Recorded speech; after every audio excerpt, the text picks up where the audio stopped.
We stand cheering loud in the cold, with hearts full of pride.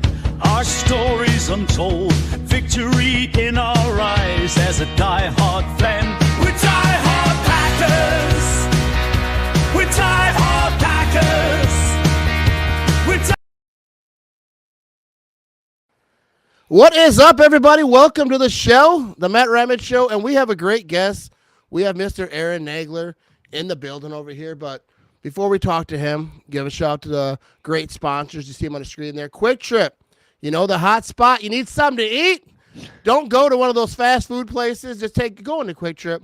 You can pick exactly what you want. You don't got to depend on some crap burger from wherever place you're going to go. So, you know, check out Quick Trip. And a big shout out to them for being a great sponsor. And also, Nicolay Law, if you get hurt, you know, insurance companies being kind of shifty with you. Russ Nicolay and his crew is going to make sure that you are all right. You know what I mean? They had a great Super Bowl commercial, Aaron. I saw that. Phenomenal work all around. Yeah, they didn't ask me to be in that thing. I don't know why. I'm shocked, actually. I'm a bit beside myself. They didn't ask you, but you know, it was good stuff. Yeah, I knew that there was going to be a commercial, but like when I saw it, I was like, dude, I think that's so great. A Super Bowl commercial that is basically an Instagram reel made into like a commercial. Into a commercial. Yeah, it'll work. It does the trick, no doubt. It does the job. But how have you been, man? I've been well. You know, just got back from the Super Bowl in New Orleans. Had a ball down there and getting ready to go to the Combine next week. And, you know, just hanging out, taking a breath after the season. But it never really stops until after the draft. So, yeah, just churning out that content life, you know? Yeah, dude, like you're like a professional. Yeah, I don't know. What's that going line to the from Super Ferris Bowl, Bueller? going to Combine? Professional what? Yeah, no, I'm something. So what are you drinking tonight? I got myself some Dale's Pale Ale. It's See? you know, when I can't carry the G because that's Wisconsin only, I got to resort to other beverages. So tonight it's Dale's Pale Ale, which I love. Dude, how does Carry the G not get to New York when one of the owners lives in New York? Well, tell me about it. We had a discussion with a distributor out here in New York, a very brief discussion about potentially getting it in some bars in Manhattan. But, you know, and I get it from their perspective is like it's a very hyper niche beer already in Wisconsin, right? You come to New York and it's like, all right, how much of this are you really going to sell? I mean, I told them we'd probably sell out at, you know, Kettle of Fish alone, and let alone all the other Packers bars. But like I said, I understand their reticence. But maybe, hopefully, someday we'll push. Yeah, I think for sure at like Packer bars. Yeah, you know, no question. Especially like good, plenty of them, no doubt about it. And they know who you are. I've seen like the videos, like when you guys do it, like your things over there. Some of and them, like, do, yeah. No doubt. Is there some that just like don't? You ever walk on the probably. streets and I mean, mean, Nagler, you suck. I can't say I've been to them all, but yeah, I think, you know, more often than not, if I've been there, they know me. Whether it's Tom and Jerry's or Kettle of Fish or the Whalen, those are all bars in Manhattan that show Packers games on the regular, and I love them all. But Kettle of Fish is really my jam. I've seen you promoting that bar for like since forever. Yeah. Like my friend Kevin is like bound and determined to have me go to New York. Yes, sir. And let me know. And I've never been to New York. I don't know. New York, I ain't gonna lie to you, Nagler. I'm a small town guy. Okay. Scares me a little bit. I feel you. Nothing to be scared of. There are a lot of people, no doubt about it, but it's just a little more hectic, a little faster, but you know, nothing to be scared of. Yeah, I don't mean scared. Like I don't think if I go there, like I'll just like walk out of the airport and like just get murdered. But just like all the videos you see, like I'm the kind of guy like at Walmart. Every now and again, everyone's been at Walmart when some stuff popped off, and you're like, "Whoa, what's going on over there?" I feel like New York. That's just like a constant. You walk down the street. Well, you know what's funny is that you do get inundated with videos from New York, whether it's on the street or in the subway or whatever, and it's always like fantastical, oh my god, I can't believe this happened stuff, but you don't get videos about all the great interactions you have as a New Yorker, of which there are plenty of them, and things that make me really love and, you know, appreciate this town. That doesn't get documented quite as much. So I feel that, I understand it, but yeah, I love it here. I mean, it's home now. I've been here, what, 25 years? Yeah, and I think it's great because people obviously live there for a reason if it was like all the stuff you see on the internet. But still, like being I get kind of like going to Milwaukee, or I'm like, and not because like I'm like scared, but there's so much happening, so much busy. That. Yeah. There I don't is live a lot in Green Bay. I all the live time. north, like a town with 4,000 people. So when I even get any type of traffic, I'm like, what's happening? It is a lot. It is a lot. Although I do find it funny when my friends in Green Bay say, well, I got stuck in traffic during rush hour. I'm like, that's adorable. I do think that's funny. Like you see the video, like especially like LA. I couldn't imagine having like a 2.5 hour commute. Well, LA is a different monster. I could never do LA. Like it's bad enough here in New York, but yeah, LA, that's a whole another world that I never want to live in, no doubt. Yeah, me neither. But all right, so like you mentioned the Super Bowl. So what's that like? Going to the Super Bowl, like you're obviously there for work. It's not all play, but like, not all. What was it like? What were you doing down there? And like, well, just creating content. As far as for so long, Corey and I had talked about having Cheesehead TV be on Radio Row if the Packers made it to the Super Bowl, right? Yeah. Matt, essentially, we just got sick of waiting. Like we'll do it up full tilt, like Packer transplants, if and when the Packers get back.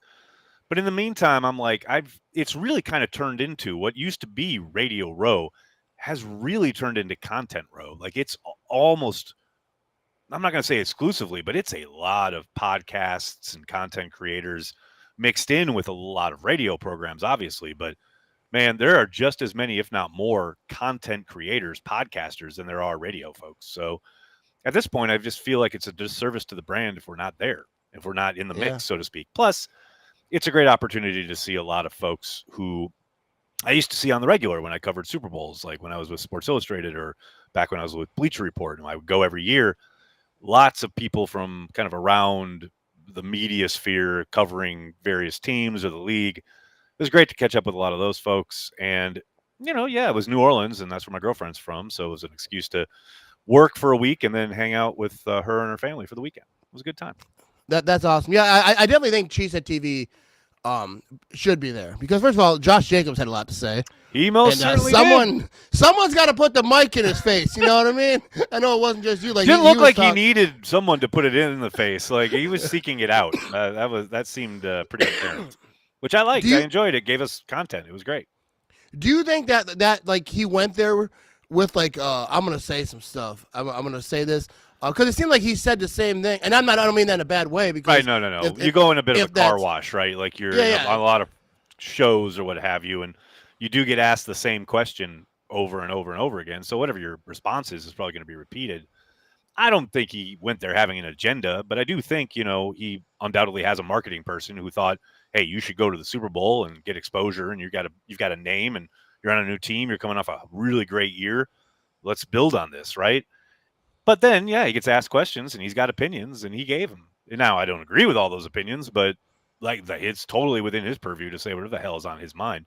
Yeah. To me, the interesting part is it was fascinating watching Packers fans' response to it because we're not used to that from guys from Green Bay, right? Like Packers players are almost universally buttoned up on those kind of topics. Like they're a little more diplomatic, which you saw, I think, from Jordan Love. Right? Like 2 days later or whatever it was. Whereas with Josh Jacobs, he came up with the Raiders where it's much more like, get out there, say whatever the hell you want. Before that, he was with Alabama, as a national champion. I just think it was an interesting change of pace than what we're probably used to. Most Packers players give very milquetoast, like buttoned up responses. Jacobs was just like, no, this is what I think. This is my opinion. And God bless him because like I said, it really helped, liven things up, as it were. Yeah, I love it when players talk, even if I don't like what they say, and I don't mind like what he said at all. But like even like because like I feel like back in the day, players would never talk. Whenever a player was interviewed, it was the same answer. Like we win as a one team, day at we a lose time. as a team, Yeah. 1 day at a time. Yeah. Like everything their coach, like when they leave the facility, they scream in their ear, they don't say nothing. Well, that's the thing. Like, that's the program in Green Bay, right? Like, that's just boring by design. That's literally what McCarthy used to call it. That's what he wanted to be when he was at the podium, right? Just try and not give the media anything to go and work off of. So, yeah, like I said, I enjoyed it. And I'm with you, man. I like it when players actually say what's on their mind. We hammer in how boring it is and how kind of monotonous it is when guys give these cliched answers. But the minute a guy actually is kind of unvarnished and says what the hell he's thinking, then all of a sudden it's like I saw, who was it? Somebody on one of the local airwaves was like, well, he should keep that behind closed doors. No, he shouldn't. He should speak his peace, man. Like, whatever you're thinking. Especially as content creators. Yeah, like, say that. I definitely appreciate it. No doubt about it. Yeah, because, like, I think about it, like, with Marshawn Lynch. You know, I'm just here so I don't get fined. Everyone is, like, worked up about it. I mean, not everyone, because most people, like, thought, like, yeah, I respect that. Most people thought it was hilarious. Yeah, exactly. But, like, the people who were like, oh, you know, they want to hear him talk. I want to hear it. But then when sometimes the players are talking, they're like, why is he saying that? Shut up. Yeah. So, yeah, I definitely like to. Definitely. I definitely like to see that. I got some notes here. Also, we're going to check out the chat over here. Big shout out to everyone who is watching live right now. But let me see if I can find this note tab. Because I have notes. Notes? But, notes? I'm just excited because your mic is on. It's amazing. This is such a step up from last time when your mic was off. I think with you, I've had more mistakes on a podcast. And the first time I had you on, which I was very nervous. And back then, I was trying to do where I was like a radio show or something. Right. I was like new or whatever. So I was like, oh, I'll have him come on like after a little bit. But then I forgot to send the invite. So then I'm like, all right, Aaron Nagler will be here any minute. And I'm just like, and I never show up. Any minute now. And I was like, not good. So I couldn't even keep it moving. And then I look at my phone because I was like, maybe I should, you know, message him again. And I look and you're like, where are you? I see a black screen. I was like, oh my goodness. Because I sent you a link, I think. But it was the wrong one or changed. But then I changed it because I re-edited whatever. Good and times, I felt, good times. yeah, and that was a good show. And then this last time I didn't have my mic, the wrong mic was on. But no, today we have the good mic. Full fighting capacity today. I love it. You know what I mean? This is like anyways, good show. Here we go. So Cheesehead TV. This season, you have a plaque behind you for YouTube. Cheesehead TV made you guys surpassed some stuff this season, right? We did. We got to 100,000 subscribers on YouTube. Which, you know, I can't express my gratitude enough for all the folks who have subscribed to Cheesehead TV. It's really kind of incredible. We've been doing this a long time, but we're late to the YouTube game, so to speak. And I mean, like, full transparency, this doesn't happen without the stream we did with Donald Driver. Like, that's what really pretty much turbocharged this, right? I would suspect, and I don't know, Corey might dispute this, but I suspect we'd still be under 100,000 if we hadn't done that stream with Donald. So that was a big tipping point, but it really gained steam around that time. And Donald was great. He was a lot of fun. And that game was great because it was a Seahawks game and it was a big win. And but everything kind of just got kind of rolling there. And yeah, it's a big milestone, no doubt about it. But I talked with Grossi about this last night. To me, this represents people wanting to connect to the Green Bay Packers, right? That's what it's about. It's not about us. It's not about Cheesehead TV. Certainly isn't about me.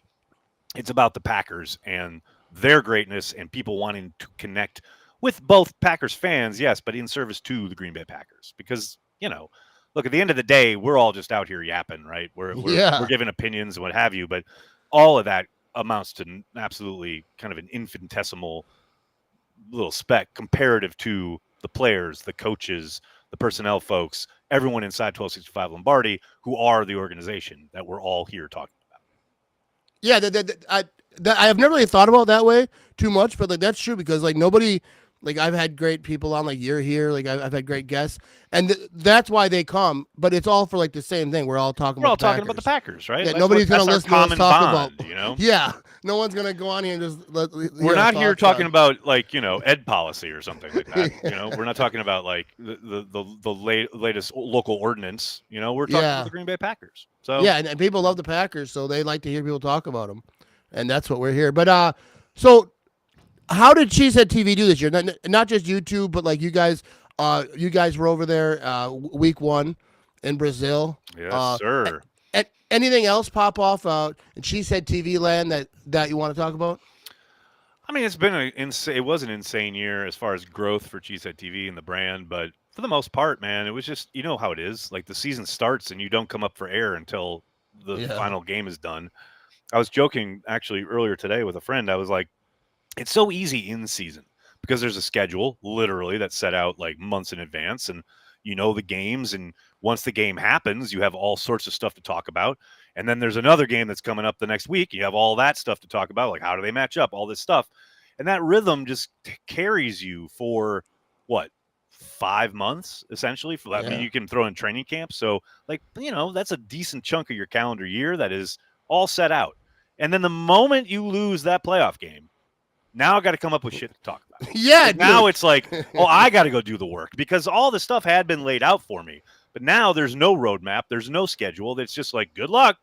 So I'm not a fan of the offseason, Ramage. Yeah, and me the neither. problem is that it's the longest offseason of all the major sports. So, of course, you got to come up with more stuff to yap about than anybody else. Yeah, like I saw it on Facebook. I posted about this, and someone's like, "Who cares? Nothing to talk about." I'm like, "There's always something to talk about because I'm a content creator and I gotta think of something to talk about." But that's the other thing. That's the other part that I kind of wrestle with, right? Like what you just said. There's always something to talk about. That is very true, and there are always Packers fans interested in talking Packers. Like, no matter the time of year, no matter the time of day, like you could be middle of the night, people will be up for it, no doubt about it. Dude, People from I've all had around the world, right? Like 100%. Yeah. Dude, I've been at Quick Trip at 3 a.m. going to work and had a Packers conversation. That's what I mean. People are up for it all the time, and it's always available to you, right? It's just a question of like not rehashing the same 5 or 4 topics again and again and again, which we're almost already at. Like, what do we've seen these narratives already pop up like multiple times in the last couple weeks. It's Packers need a number 1 wide receiver. Thank you, Josh Jacobs.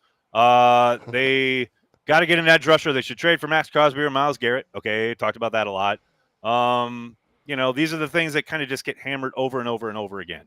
And we're like a week after the Super Bowl, and I'm already exhausted from those topics. And like so you just obliterated like half my notes. This is my point. No, I will say in all the notes I have up over here, I do not have Myles Garrett on that list, but I do have just the word free agency. So that's but free agency, that's a wide swath of topics. Yeah, that could go anywhere, in the league. So that's fine. Yeah. So the draft is in Green Bay. Come on now. Yeah, let's go. Hang on. I should have had this ready. Look at this. Oh boy, here we go. Is in Green Bay. All right, we hit the button.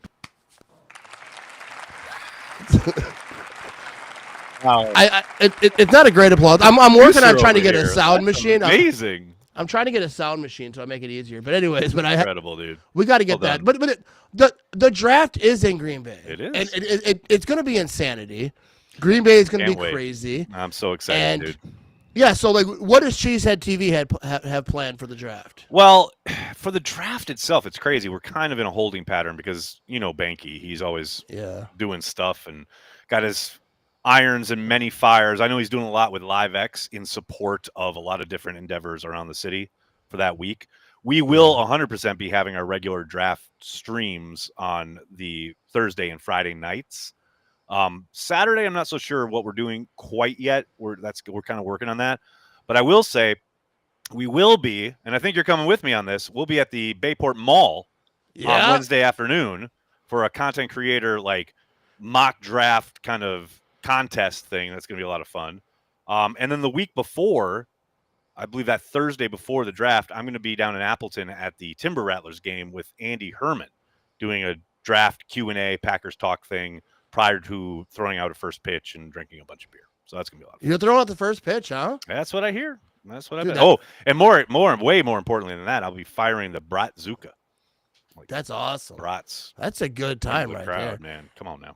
You think that you could throw that first pitch across the plate? No question about it. Absolutely. Dude. No doubt. I mean, I was a pitcher growing up. Come on, I better. Oh, were you? All right. I didn't know. My dad was the coach. I was the pitcher. And, yeah, that makes sense. I was a terrible quarterback, but I was a decent pitcher. I could chuck it. So I'm not too concerned. Dude. I'm not good at all anything with baseball. Like I threw out the first pitch at like a local Green Bay team. Like it was like I did not good. My shoulder was all tore up, and they're like, just throw it over the plate. I'm like, bro, that's probably not gonna happen. So I was like, I'm gonna give it a go. Best. I mean, it wasn't like it's a Timber Rattle game where it's like, I mean, bunch of people. Great team at Joanne's Park. I remember doing a lot of things at Joanne's Park back in the day. We used to do some drinking back there. I bet you did. you got a little buzzed up. There you go. Yeah, we did. I got the hoodie. Not gonna lie, I'm a little buzzed up. What's funny? I wore this last night for the stream, but I had you on. I was like, and you always remind me of that quote. That's the best quote ever. I absolutely adore that quote. You need to. Do you have drinking glasses made of that quote? Because if not, you need to do that so I can own it. Yeah, I should definitely get the drinking glasses. But yeah, so like no, I really should. I was thinking I gotta text him after this. 100%. But I do think it's my favorite. Whenever I wear this hoodie, like everyone looks at you. They always like double look. Like, not gonna lie, why is that a thing? But I need to have it, kind of. Yeah, exactly. But yeah. So the draft being in Green Bay, where do you envision how they're gonna set this up? Because I don't think they made it public. Well, there have been some public kind of updates. The interesting thing is the stage itself will be facing Lambeau on Oneida. So it'll be like the back of it will be on Oneida looking at Lambeau Field. All right. Like kind of where set off from where the Johnsonville Tailgate Village is. Yeah. That's going to be there. And then basically the NFL experience where, you can run a 40 and like probably have a Lambeau leap or whatever. That'll be going all the way down Titletown. So it'll stretch out from Oneida down Lombardy, like through Titletown. And my one question at this point, and I've kind of looked at some of the plans and stuff, is they will undoubtedly start closing streets around, leading up to the draft, and they're going to have a perimeter fence put up, especially on Lombardy. So I need to know how high that fence is going to be, because we got to have that shot from Corey's house to be able to kind of, because if the fence is low enough, it could be baller. It could be amazing for Cheesehead TV. If that fence is too high, I'm going to get upset. Yeah, you guys will have to have like something. Just we're gonna get a drone. That's what we're gonna do. That's or just like a really long. They build that fence, man. It's drone city for Cheesehead TV. I'm telling you that. Let's go, dude. You gotta do that. Yeah, I think it's interesting because all the people coming to Green Bay. Like I was down there at Lambeau and I was like looking like where are they putting this thing? Yeah, because they can put it on either side. They can do it by Titletown. Well, it was interesting. I saw an interview with the head of events for the NFL, and he was talking about why he wanted it placed there. Because I did think like that feels weird, but the way he stated it was like, look, you're gonna whatever the kind of shot is as far as the stage itself. It doesn't matter what the backdrop is because you're focused on that stage. Basically, that proscenium, the guy walks out, hugs Goodell. He's a first-round pick. Everyone cheers. But when you cut from the back and you have what he called the hero shot, where you see him on stage, whoever the prospect is, with Goodell and the huge crowd in front of them, and there's Lambeau. Yeah. That's the hero shot. I'm like, I love that. I like that. From a television aspect, that makes a ton of sense. So I'm looking forward to it. Yeah, I think the draft, like, obviously it's awesome. It's in Green Bay. We're all going to have a good time. I have no idea what I'm doing. Like, I don't plan stuff. I just do stuff. You're coming on the stream with us. Yeah. Better be. I'll definitely be there with you. Come on now. And my son lives in Green Bay, so I'll be staying at his house. Because I live like a half hour. That way I don't got to drive. Because I plan on doing some drinking. You should be our man on the street, like in the crowd. That's what we should do. We should have you like just talking to people while you're buzzed up, like about the Packers picks. There you go. Just wander onto the stage, like, hey, what do you think about the draft? Maybe don't do that. Maybe don't do that. But the rest. And I'm like, no, I'm with Cheesehead TV. Though. Yeah, all right. That's not going to help you. You're not improving your case there, sir. Just heard Cheesehead TV. Like, oh, you're with him. That's good to know. But yeah, I think it's going to be crazy because the Packers, obviously, the draft has never been in Green Bay before. Right. And I don't know when it may ever be again. Well, it depends. If they're successful, I could see it coming back in like 20 years or so. Yeah, but like all those clips of those guys getting drafted, and like so it'll be like very unique. Because this is the first time ever in Green Bay. Like you say, if it does happen again, it's probably not going to be too quick of a turnaround. No, it won't. And like you talk about those shots, I just feel like if they get some good shots, especially like an all-star, gets drafted and he ends up being I just can't wait. I'm praying it snows. That's all I want. Yeah. Like they got sunshine and lovely weather in Detroit last year. I want snow at Lambeau. I mean, how great would that be? That'd be awesome. If it was snowing as come on, especially if it's like while the Packers are on the clock. Come on. Yeah. Come on. And that April snow, it's usually not too cold. It's like not bad snow. Sometimes it's heavy though. Sometimes it's crazy. Can't get heavy, but that'd be even better. That'd be great television. It would be so unique. I'm jacked about this draft. First of all, it's gonna be so much fun. I saved a week's vacation. I get my vacation days in May. I had to save a week. Almost got fired because I used all my sick days instead. but I gotta be there. You know what I mean? Be there. Absolutely. You can't miss it. Come on now. Yeah, we're. I think it's gonna be a blast. I think it's gonna be a huge party. I think people are gonna in the surrounding neighborhoods. All the tailgating that happens like before games. I feel like it's just gonna be like a 3-4 day tailgate. That's what I keep saying. Like people, I was talking to Corey, and Corey was like, "Oh, people aren't going to come in until like Wednesday or whatever." And I'm like, "Man, I don't know. It feels like there's going to be a lot of RVs parked on lawns, and people are going to be like tailgating all week long." That's what There's going to be some lording going on Corey's property. Well, I don't know about that, but there will certainly be folks all over the Green Bay area getting ready for the draft early in the week. Yeah. So it's going to be fantastic. I can't wait. So speaking of the draft, all right, because everyone's talking about this free agency, folks, right? Yes, they are. And there's some trade situation that could possibly happen, or potentially. If you know the Packers' history, you're not too hopeful in that situation. But everyone's talking about, would the Packers trade away that first round pick? I talked to Wes about this a little bit, and I've seen your takes on this. Everyone's talking about it. Do you think the Packers would? What would it take for the Packers to trade away that first round pick? And would they be less than other years, which they never do anyways? But would they, because they have drafts in Green Bay? Would that affect their thinking at all? No, it wouldn't. I do understand the kind of idea behind it. People saying, "Oh, marketing would never let them, or they won't be allowed to," which is laughable. But I understand why that is a perception. But yeah, no, Brian is. With his guys and in the personnel meetings, and they're planning how they're going to build the roster.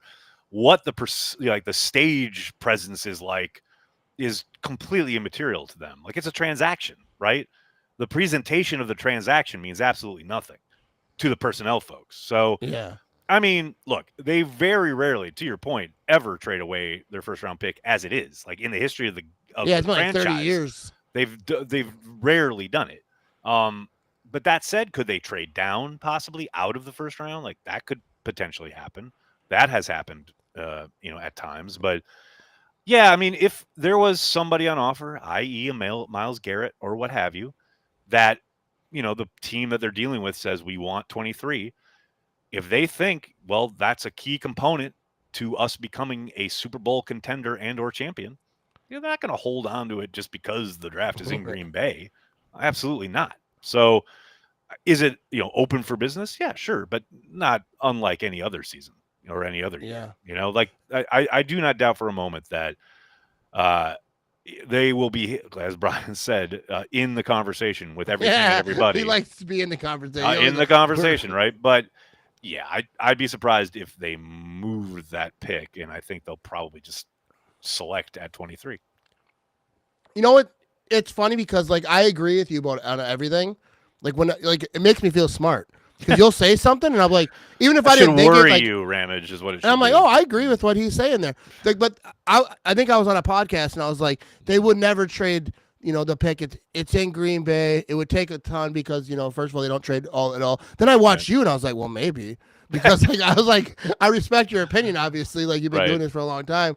And I was like, maybe I'm wrong. I just don't know. I don't know. I feel like Wes isn't sold that they would do it either.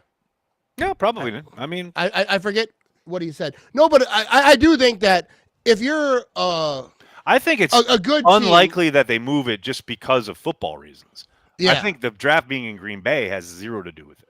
Yeah. And I do think that if they did, where they're like, oh, we could get this great deal. Like maybe they said Myles Garrett straight up first round pick. And the Packers like, no, we have a the draft is in Green Bay. Can you imagine the pop? Like the crowd would go absolutely insane if they announced it at the draft. That'd be amazing. So and then that's the thing too. If it was something like that, they could just do it last minute type of thing. If they cared that the much. Draft. Yeah. I don't think that a good football team would leave a great deal, can't turn down deal just because it's in Green Bay. Absolutely not. Yeah, but they haven't done it in 30 years. I think it was Favre. Was he the last one? They traded a first round pick for Favre. That is true. It's been a long time. I mean, they've dropped out of the first round. Oh yeah, many times because you wait up to watch that draft, and then they trade it, and they trade. Although they don't, it feels like we've been scarred so much as Packers fans that we feel like they do it a lot, but they really haven't done it that much. Like they've done it once or twice, but it feels like they've done it a lot because of what you just talked about. Like we've waited and waited for 3 or 4 hours for that pick, and then they traded it, and then it sucks. But yeah, it is a rare occurrence. Yeah, it's not normal. Yeah, but we'll see what happens. I think I was probably wrong about that because I'm usually on some stuff. All right, so let's talk about. Right. Let's get to the gritty. Yeah, I feel like I am very smart. I'm gonna clip that probably so everyone knows Aaron Nagler thinks I'm probably a genius. Absolutely. No question. All right, so Jaire Alexander. I see that you guys have something up on Cheesehead TV. You know what's funny? I was looking at something to talk about, and then I was like, because I've done this before when I have topics. I'm talking about some of the Packers. I'll go to the Cheesehead TV app, right? And I'll like good call. That's a guy. Kind of like shout out the Cheesehead TV app, but I will . But then I was thinking about well, this is Aaron Nagler. I shouldn't probably talk about all the stuff that's actively that he's already talked about. Oh, but I've done that just because you get the top stories that people are talking about. Everyone should have the Cheesehead TV it's a app. Shortcut for topics, definitely. Dude, I will say that app is actually legit because if you go to one of these network TV apps, you have to find the Packer stuff. Right. Cheesehead TV, it's all Packers. It's all the stuff you care about. It's all our content, and we also try to aggregate other content. If you go to the Packer World tab, we got stuff from other content creators and other kind of, people that are making content around the Packers. So we try to so it's probably just highlight all Packers stuff from around the internet. Definitely. Yeah, no, I think it's a great app. But Jaire Alexander, you guys talked about this. Is he? It's not looking like he's going to be a Packer next year, probably. Really isn't. It really sucks because I love Jaire. I love him as a player. I love his attitude when he's right and on the field. But he just hasn't been on the field. What has he played? 7 games each of the last 2 years. They obviously paid him significantly, made him the highest paid corner in the game when they did sign him that extension. And he just hasn't been able to stay on the field. And I understand guys get hurt, right? That's part of the game, and you can't control that. But I definitely know that as this year wore on, and I think Rob Demoski reported on this with ESPN 2 days ago, there's frustration in the building where feels like you could have played, but you didn't play. And that's obviously a he said, she said. But even without the idea of, okay, maybe they thought he could, or they being whoever, the training staff or the coaches or what have you, whoever it was that, okay, he's practicing, he's there as a full participant all week. And then you get to Saturday or even Friday and, oh, now he can't go.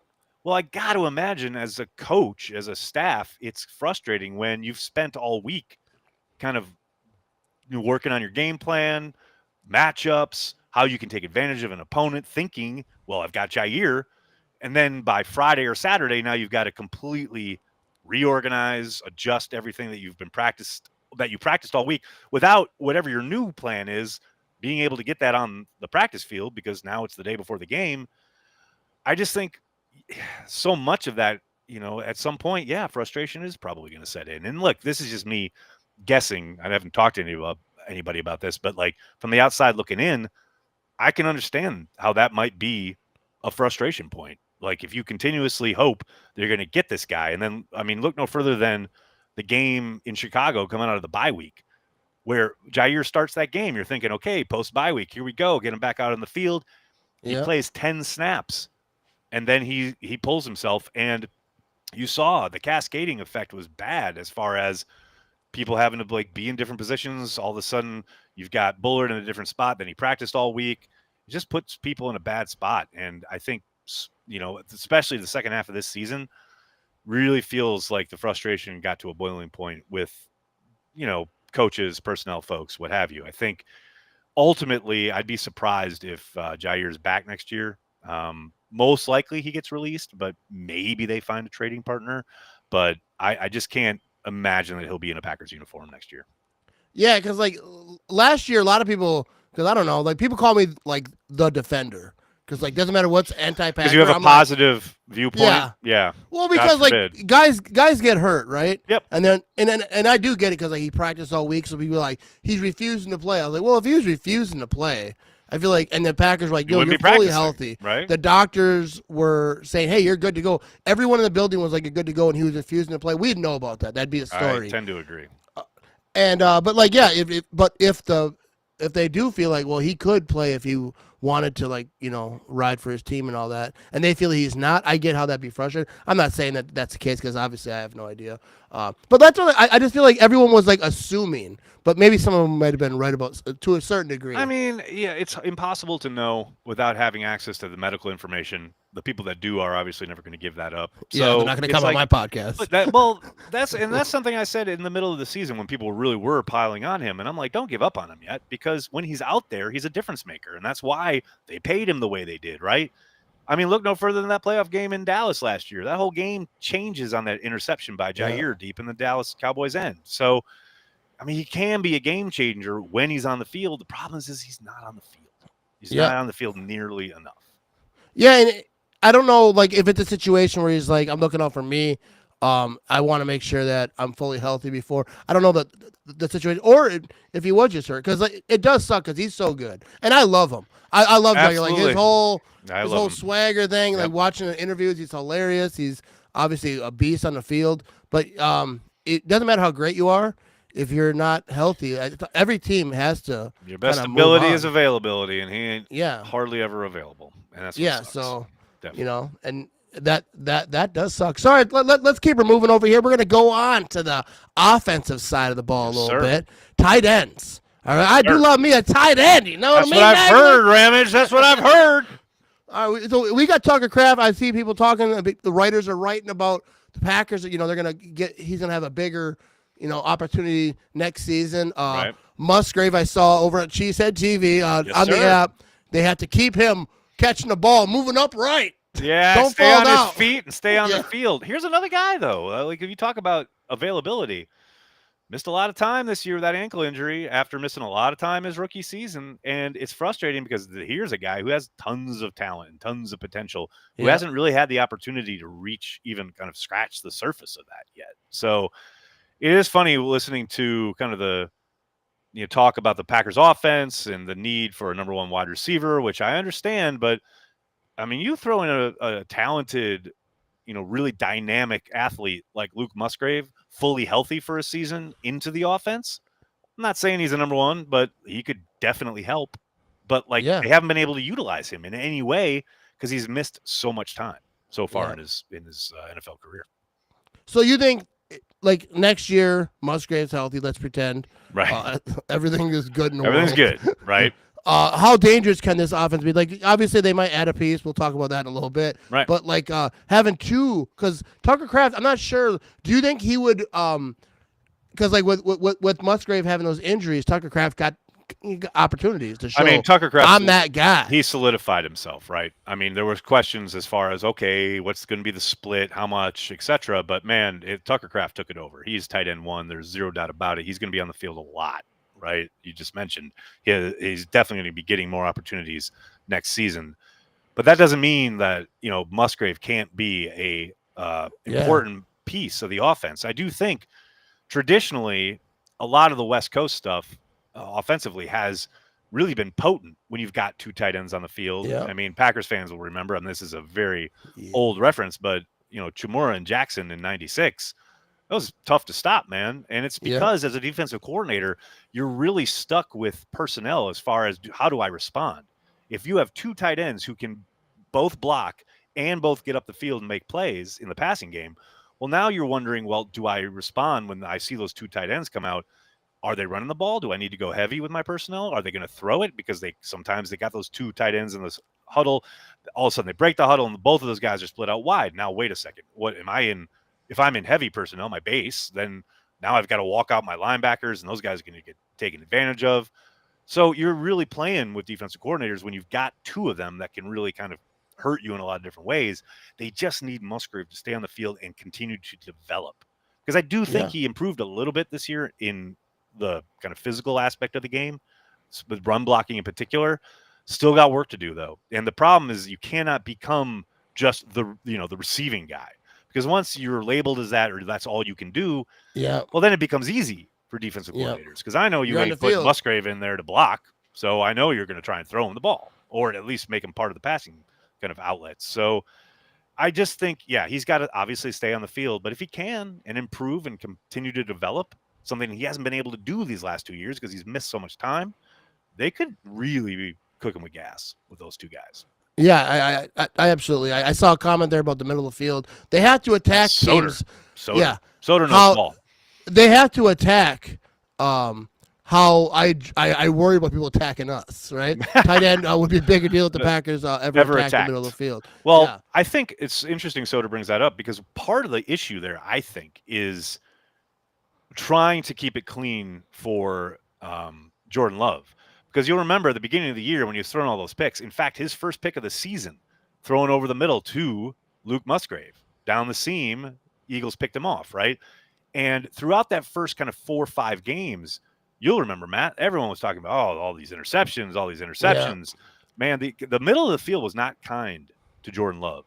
And I do think Matt had a very specific response where, okay, let's work a little bit more outside the numbers or keep it like to the perimeter rather than keeping it over the middle where, again, Jordan got in some trouble there. So I do think there's a balance. I do think you can still attack the middle of the field. You have to, right? You got to keep them honest. But I do think there's reasoning behind that.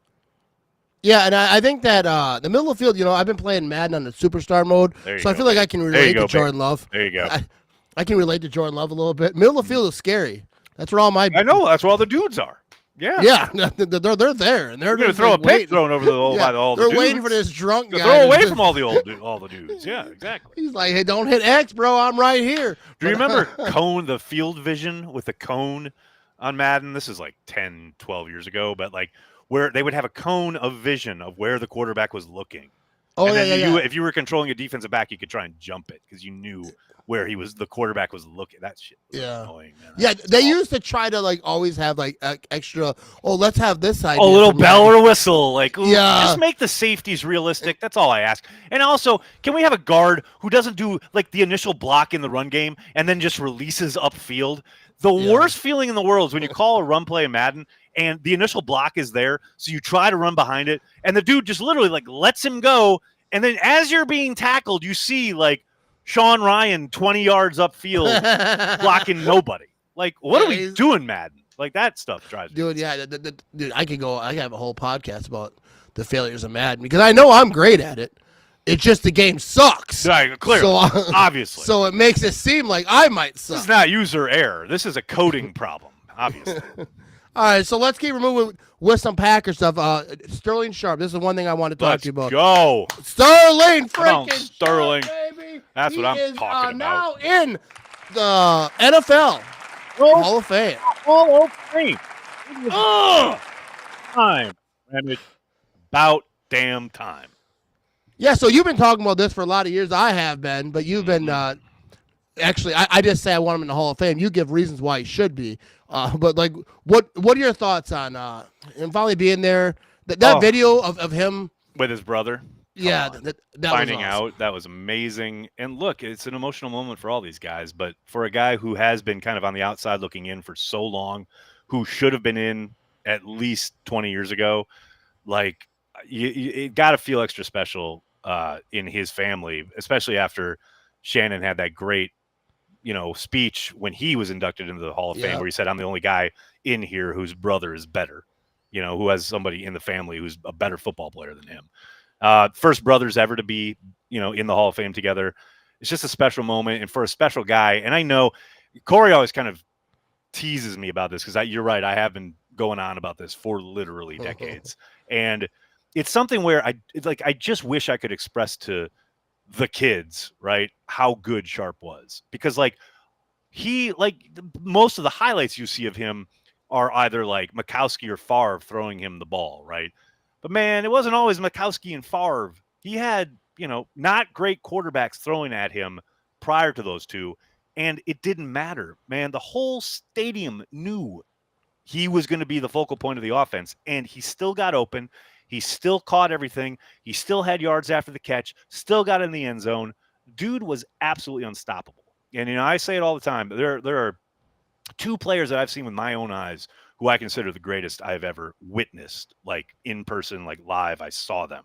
And that's Sterling Sharpe and Reggie White, right? Yeah. And as far as like the pantheon of receivers in Green Bay's history, the only receiver who I would put above Sterling Sharpe is Don Hudson, and it's simply because of the numbers are just astronomical and impossible to ignore. But as far as like the position, how it's played, just the pinnacle of like how you play it, Sterling Sharpe was a man among boys. Yeah, I think I saw someone smart tweeting about it, and they were like showing the numbers and all this stuff with Jerry Rice, and they're like, if he doesn't get hurt, he's right Jerry there. Rice. He's right there with Jerry Rice, 100%. He's right with him. Like Sterling Sharpe, like I don't care. I think it's dumb to say we didn't play long enough. That to me is dumb because diminishes greatness. Yeah, the Hall of Fame should be. Did they change the game? Did they? Yeah, or how good were they comparative to their peers? Right? Yeah, like could you tell the story of the Green Bay Packers at that time? Or without even the NFL, absolutely not. And you couldn't do it because he led the league and all this stuff. Well, that's the other thing. Years. Like the man, like sets a record for most receptions in a season, and then comes back the following season and breaks his own record. Yeah, like leads the league in touchdown passes, leads the league in receiving yards, something that like Michael Irvin never did, James Lofton never did, but they're in the Hall of Fame. You know, it's like the man was a cut above everybody else, and he was right there with Jerry Rice. Yeah, and he didn't have like the greatest of greats throwing them. He didn't have like Joe Montana and then Steve Young throwing him the ball. Although he did have Favre there at the beginning. Yeah, he got early Favre. I would like to hear like what his thoughts on Favre when Favre first came in. You know, the rocket ball stuff and all that. Fun, man. Yeah, those seasons were so great. That whole kind of stretch when Brett first started in Green Bay, it was frustrating at times, and it's funny because I call back to that all the time watching Jordan, especially at the beginning of the season when he's throwing those interceptions. It's so frustrating, but man, it reminds me so much of Brett early. Yeah, and it's it reminds you a little bit to like just be patient a little bit. Just take a breath. Yeah, exactly. Pull back a little bit. It just it's the day and age we live in. Especially when you throw in the contract and people want now. It's all got to happen right now. He's got to be a superstar right now, etc. It's like, this is the path he's on. I understand he got paid, but that's the market rate. It'll happen. I have zero. Yeah, the whole contract thing always drives me nuts because, like, they're like, what were they going to do? Let him go? That's the other thing. Like, probably they would have ended up having to franchise tag him. And then that's fully guaranteed at a ridiculous amount. And then people are bitching about that. Yeah, so like, they still pay the money. He's not happy. Nobody wants to be franchise tagged. Exactly. What are you going to make him Kirk Cousins? Like, no. And I feel like a quarterback being on a franchise tag, that's not what you want. You don't want a quarterback trying not to get hurt.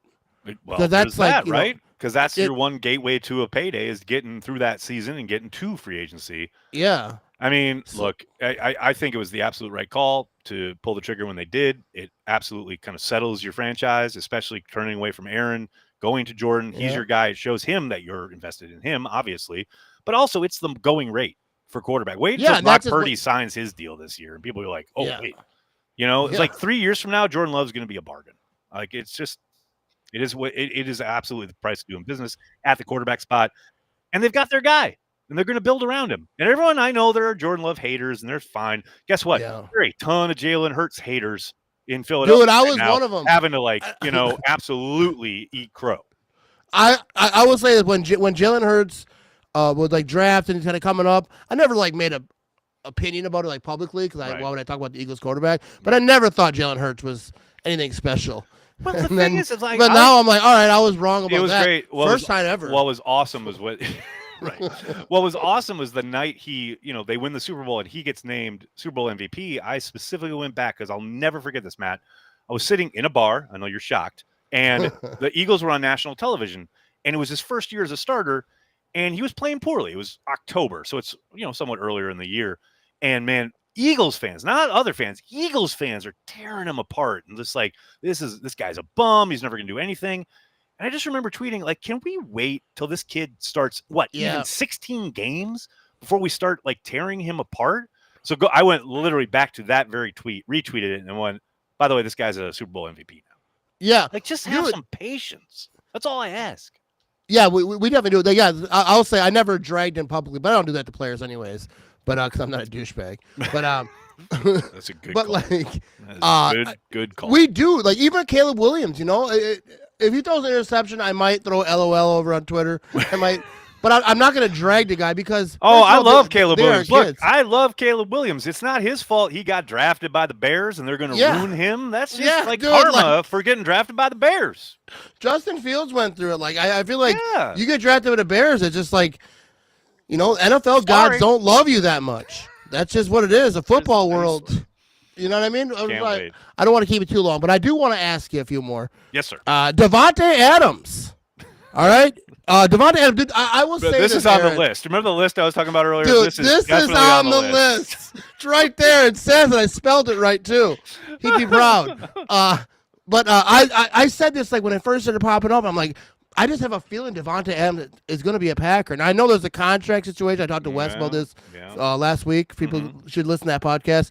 But there's a lot of money, so he would have to be released. That contract would have to be voted out. He'd have to be released from the Jets, and then he would have to come to a agreement with the Green Bay Packers, obviously, for whatever. Yeah. But man, I don't think he wants to come back to Green Bay. I know he's talked about being open to it. Like I think he is open to it because he's open to playing football, right? But I think he'd probably rather play on the West Coast. He probably want to play where closer it's warm. to home, be closer to family, like he wanted to be when he went to the Raiders, and they're going to pay him the same amount, if not more, money. I don't know. Green Bay feels like a real long shot. Yeah, all right. Thanks for that, Nagler. Just like just trying to be realistic, man. I don't know. I don't know what to tell you. Like, it just doesn't feel realistic. Doesn't feel like a it feels realistic to me, but like also I know that there's so many hurdles to make that even happen. Like you say, he would want to because what they say in the media, but then he made that Instagram story. Instagram with the shoes. You know how he knows how to work. Getting Instagram. You guys going. He knows what he's doing. It's like when he and Rodgers put up the Jordan and Pippen thing. They just love stirring you guys up. And I respect it. Yeah, well, hell, absolutely. You know everyone's like hanging on every single kind of letter you put on social media. Why not stir the pot a little bit with a picture that has no caption and you're just like, what's going on? When I first saw the post Davante made, I saw it and I didn't think nothing of it. I'm like, all right, he's in got a car. Some shoes he likes. Yeah, and then I kind of kept moving. I went on Twitter and everyone's like freaking out. I'm like, hey, maybe that does mean something. I know. And then like the Green Bay Press Gazette has an article like, is former Packers wide receiver trying to send a message? Like, no. He's over here doing Morse code. He's just stirring you up. That's all he's doing. All right, so we got Matt LaFleur. I love Matt LaFleur. You've had him on Cheesehead TV before. We have. How do you? I won't say grade him, but like, how do you think he did this past season? Oh, it's interesting, like to look back at the year because man, there was a stretch there, both early in the season and about kind of 3/4 of the way through the year, where I thought he was cooking with gas. I thought he was doing some of his best work as a coach. Between what he did, I mean, just getting Malik Willis up and ready in like no time, like zero time in the building, comes and has to start 2 games at your week 2 and 3 games, right? Win both of those in a vastly different style. I mean, that was impressive stuff. And I know people want to dismiss it because of who they played. That's nonsense. It's the NFL. Every week is tough. And they did really good work. And then you go to kind of later in the year, Jordan comes back, probably came back a little too early. I think he's even admitted that right now. But, they get to that stretch there where they're scoring 30 plus a week, right? Like, it doesn't matter. They're scoring 30. And I thought, okay, it's still disjointed because the offense never really kind of clicked, but they were still scoring 30 plus a game. Yeah. Like, sure, there were lulls or whatever, but they're putting up points, and the defense is starting to play pretty well. And I thought, okay, if they can just gel here, these last kind of 3 or 4 games, they could, like, really make a run. And then, unfortunately, they go to Minnesota, and the wheels kind of just come off, right? My problem with condemning LaFleur, though, is, look, man, yes, it's frustrating that they had such a poor divisional record. Like, the games against the, quote, better teams, whether it's Detroit or the Vikings or Philadelphia, man, I get it. That's tough. It's frustrating. You want to be in that conversation. You want to beat those better teams, right? I can't put that all on LaFleur, though, when Christian Watson's putting the ball on the carpet in Detroit. When Josh Jacobs comes out and puts the ball on the ground on literally the opening drive of the game against Minnesota, right? Like, these are stolen opportunities where that's not LaFleur's fault. So, yes, you got to overcome it. No doubt you want to preach about ball security, all that stuff. You can't tell me he's sitting there, during the week going, hey, guys, don't worry about it. They're preaching ball security. Yeah.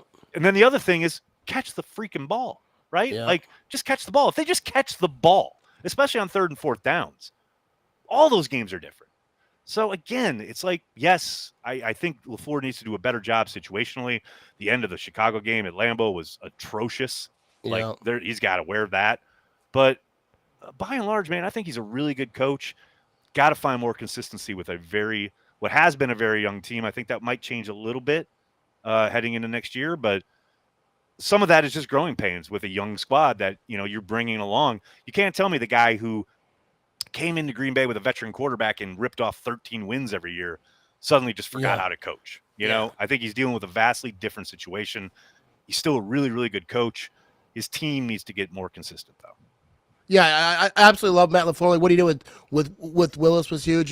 People talk about end of the season. They talk about the Bears game. I don't think he's perfect, but I'm glad he's our coach. I'm really glad he's our coach. I mean, just look around the league, man. I'm very happy he's our coach. Yeah, I think this season is going to be this next season is going to be a big test, not for him, but for everyone. Well, I think it's a considerable shift, right? Like this is the time. You've gone away from Rodgers. You ripped off the Band-Aid. You've had the youngest team in the league the last 2 years.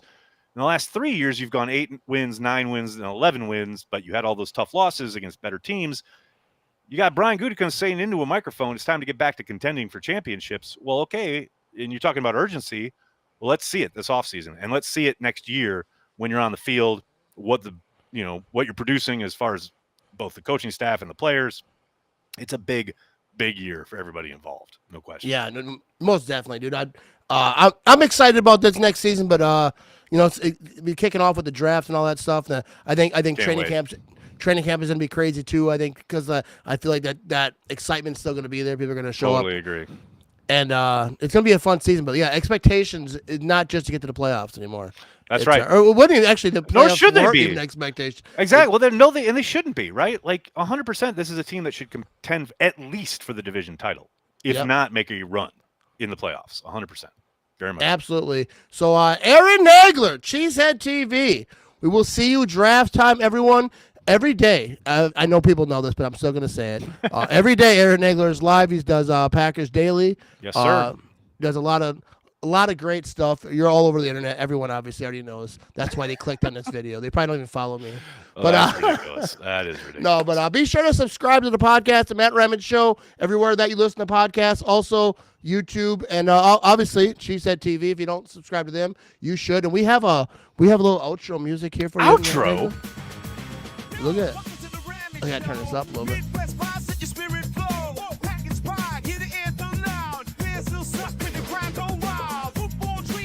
It's good stuff right here.